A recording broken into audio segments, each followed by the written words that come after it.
Hi, I'm Scott Stardner, and this is the case study for Module 9.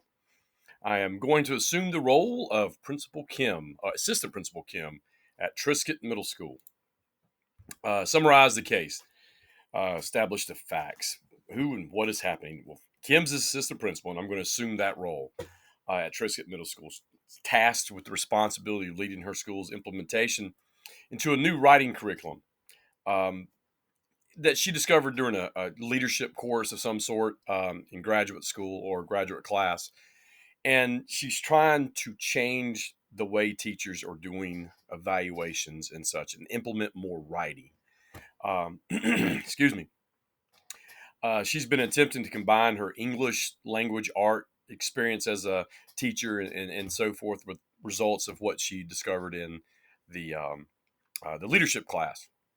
And her goal is to get her colleagues involved in making curriculum decisions based on data analysis evaluations that will improve student learning and do it in a culturally responsible way, but also improve their writing. And it's very important because they haven't been doing good. Who and what is happening?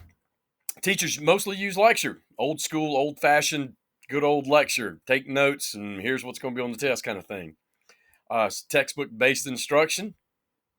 Curriculum is taught deficit wise, and there's no distinguishing difference in inclusion classes and advanced classes and anything in between. It's all done the same. That's not right. Many professional development sessions have not altered the teacher's approach to writing. They just, you know, par for the course.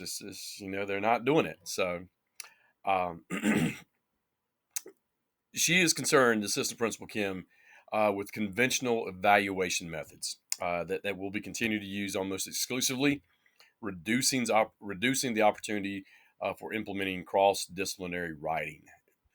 And so that's the problem. Um, who is involved, when and where? At Triscuit Middle School, it's happening. Uh, Evidently, it's been happening for a couple of years, at least. The school is struggling on state achievement test scores in writing in every category of writing: math, English, social studies, so forth.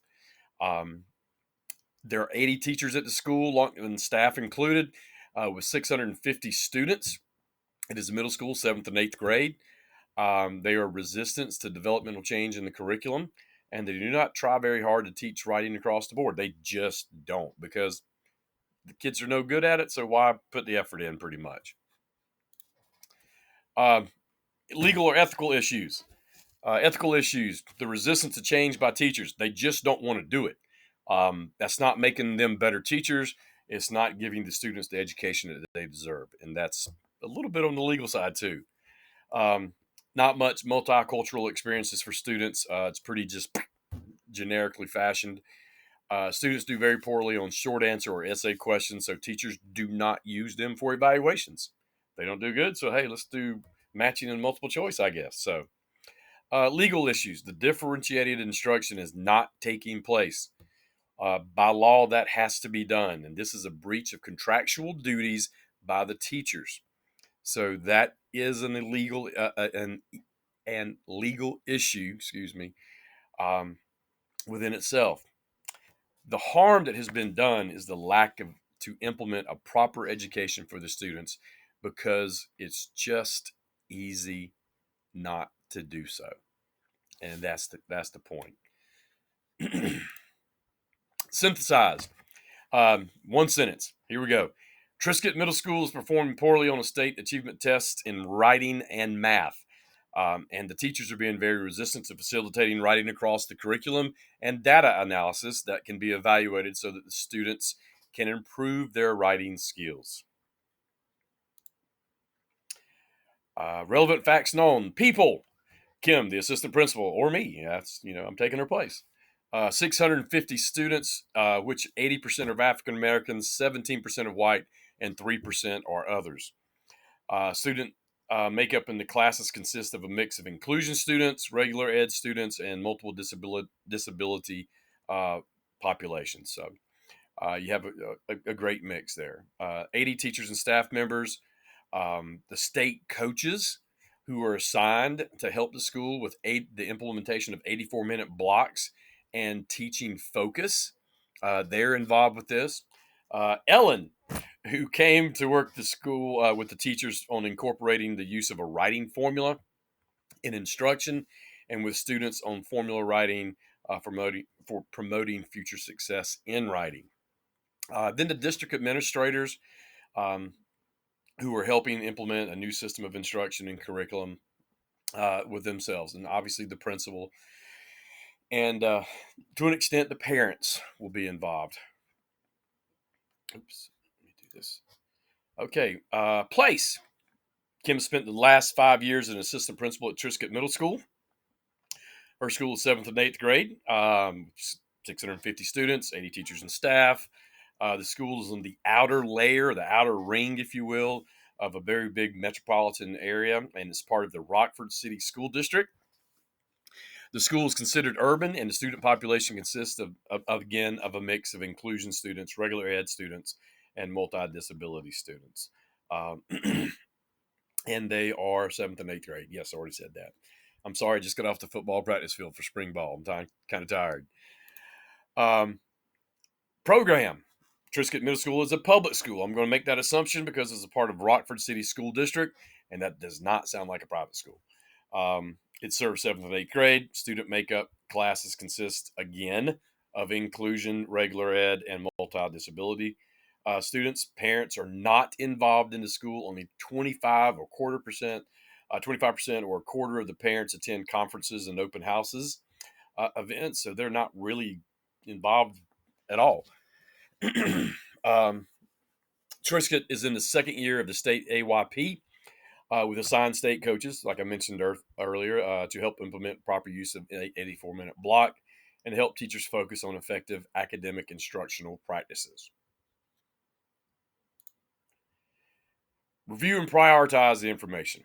The decision cannot really be damaging to the stakeholders other than the teachers who refuse to fully accept the decision. Uh, Stakeholders with a lot at stake. The principal at Triscuit Middle School can have better test scores, state test scores, and they will have that person, that principal. I don't know if it's a he or she.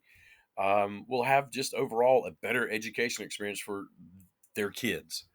Um, Kim, the assistant principal who is tasked with this job, the teachers at Triscuit Middle School must accept and implement a new and high quality instructional practices and assessments that support data informed instructional improvement, or they could be released.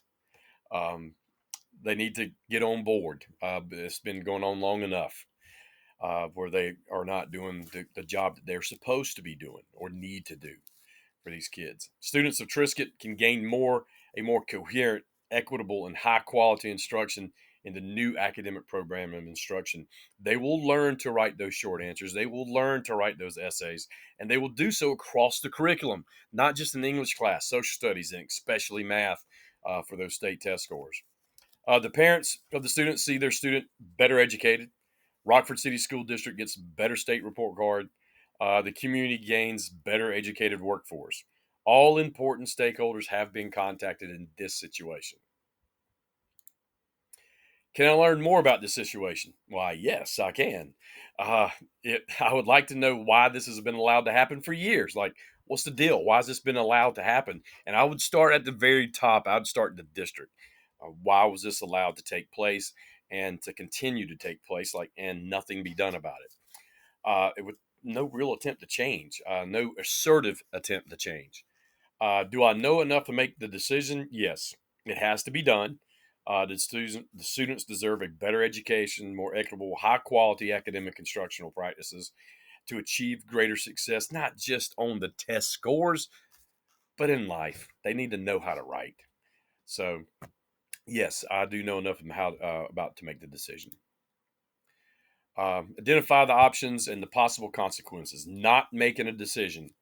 If no decision is made, just kind of like what the teachers have been doing, they made a decision not to try to do the writing.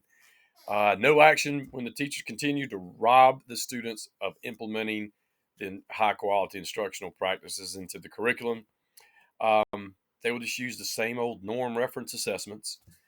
They will continue the lack of equitable education that they deserve, And if no action or decision is made about which course of action to implement the curriculum change, the students are going to suffer and continue to suffer like they have been, evidently, for some time. It's just the status quo, just the same. Comprehensive or liberal action. Liberal action. This would be a non directive action choice, giving the teachers full control and autonomy over the implementation and the new curriculum policy. Comprehensive action would be a directive control action or plan. The teachers would have little to no control or autonomy, and they would be assigned the course of action that they will take. They don't have a choice. No choice in the implementation process. Um, they would be told to do it, how to do it, and when to do the curriculum change with little to no say so. And they would just here, this is what you're going to do. You're going to do it. Understand? And that's pretty much how that would be. Intermediate strategies, directive informational. It would offer a range of choices to the teachers for implementing the new curriculum process. They would choose which would best fit their teaching style. Um, Collaborative.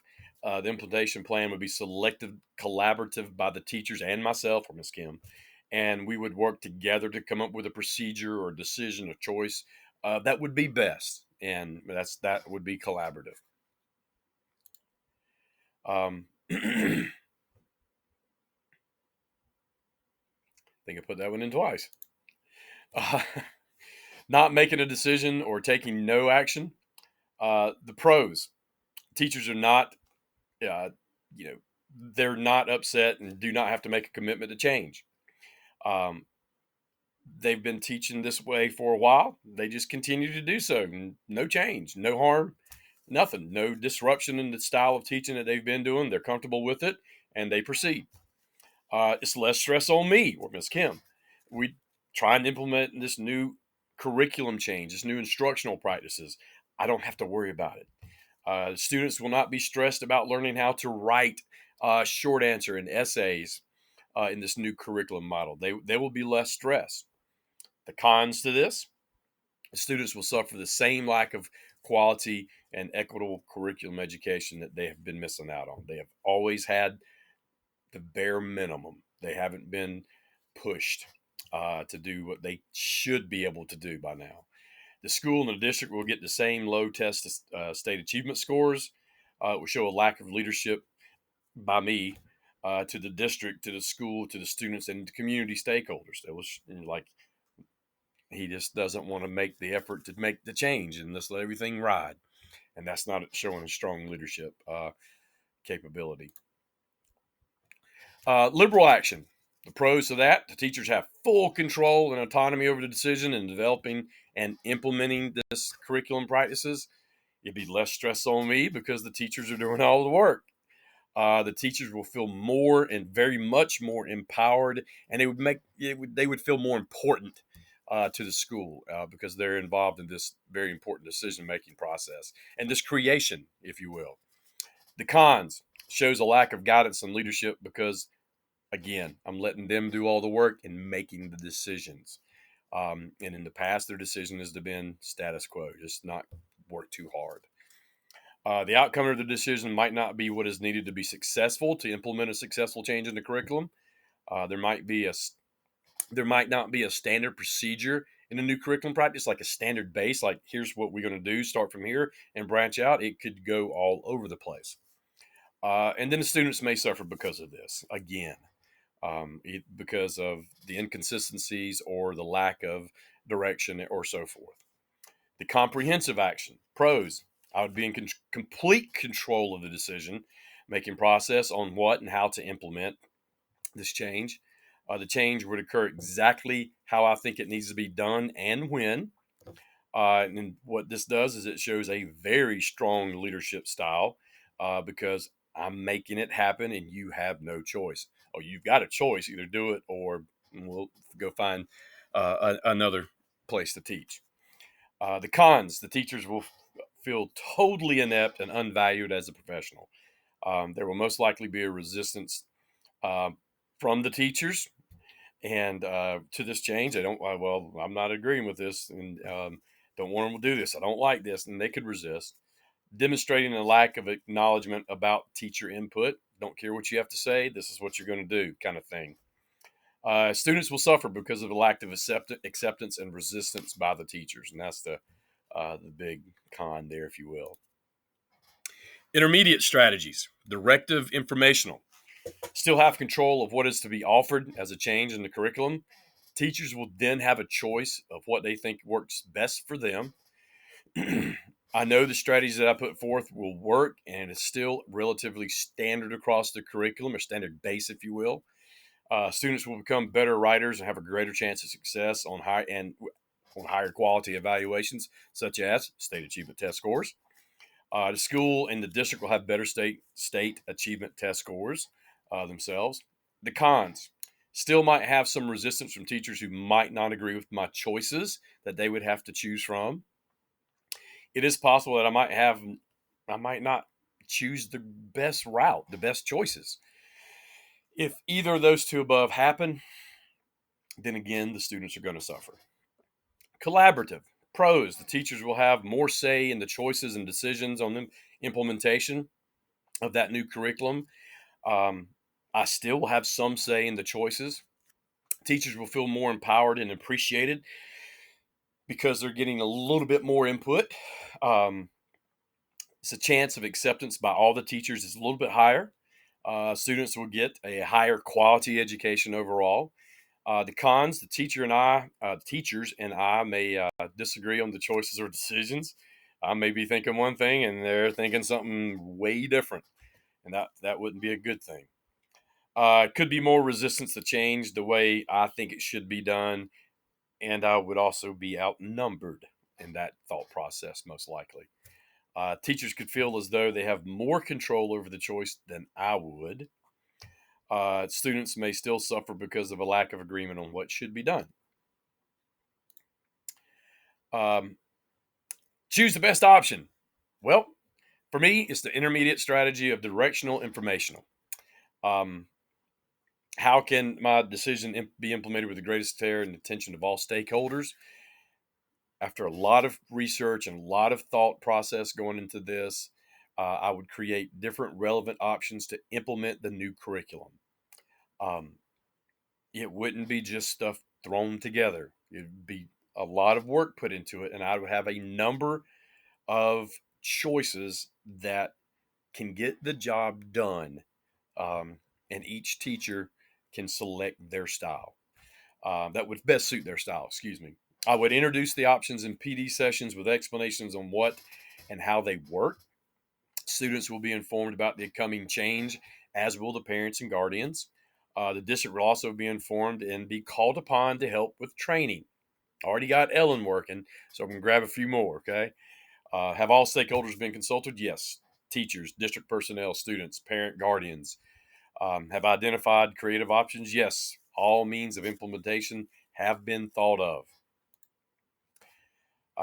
Choose the path, implementing the decision. After researching and careful creation of the options, I would ask the district for help in training the personnel for each choice as an expert of that choice. Then my next steps would be as follows. First, I would have 3 professional days. Wherever my there is 3 professional days to implement the change. The first professional day uh, is an overall presentation of the choices with literature, slides, video resources for the teachers to absorb, and the new curriculum practices and evaluations. I would then ask, after introducing them, ask each teacher to review the resources and come back with questions. Have them all email me the questions to me so that I can respond individually. Second, on the second PD session, I would go over some of the teachers' questions that appear to be more about concerns and methods and so forth. Some of the main ones, I guess. I would ask for any other questions or concerns that they may have that I could answer at that time. I would then ask the teachers to individually decide which option or choice is best for them by the next PD session so that we can get the ball rolling, so to speak. On the third PD session, have the teachers choose which is best for them. Then I would have them split up by their choices and group them together, regardless of curriculum. It's not done by English, social studies, math, your choice. Um, and then I would use the trained district personnel for that choice to be the expert for that group. Um, they would field the concerns and questions and so forth, and I would walk around and facilitate and jump into the conversations as well. Um, it is here that they will learn how to implement the chores into the classroom instructional practices. Okay, um, then let's do it. Let's start to slowly introduce it in the classrooms. Bring it in, introduce it, pull the students along, shove them if you have to, but start to introduce it. Uh, don't bring the sledgehammer. Don't bring the sledgehammer when you first do it.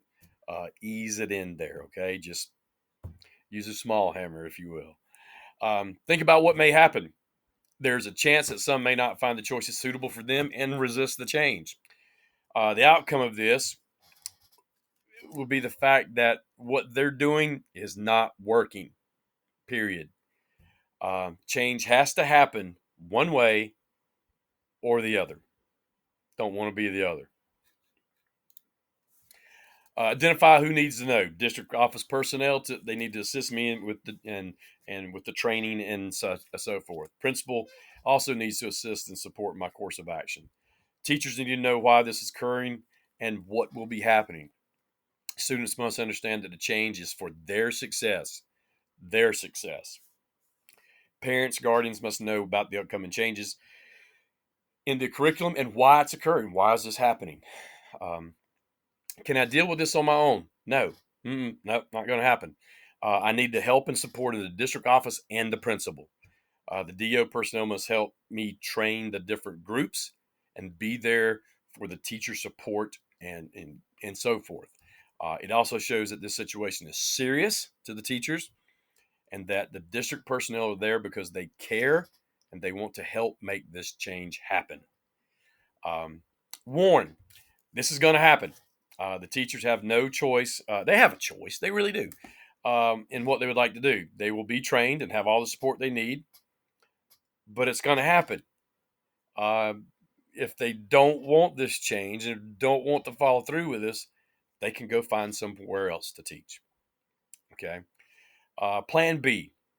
If plan A goes up in a nuclear blast, if this doesn't work out, I would drop back and punt to the collaborative plan.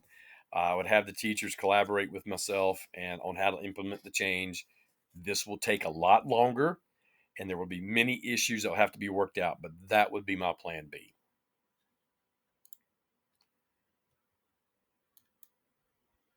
And that is it. I hope this all works out, and thank you very much.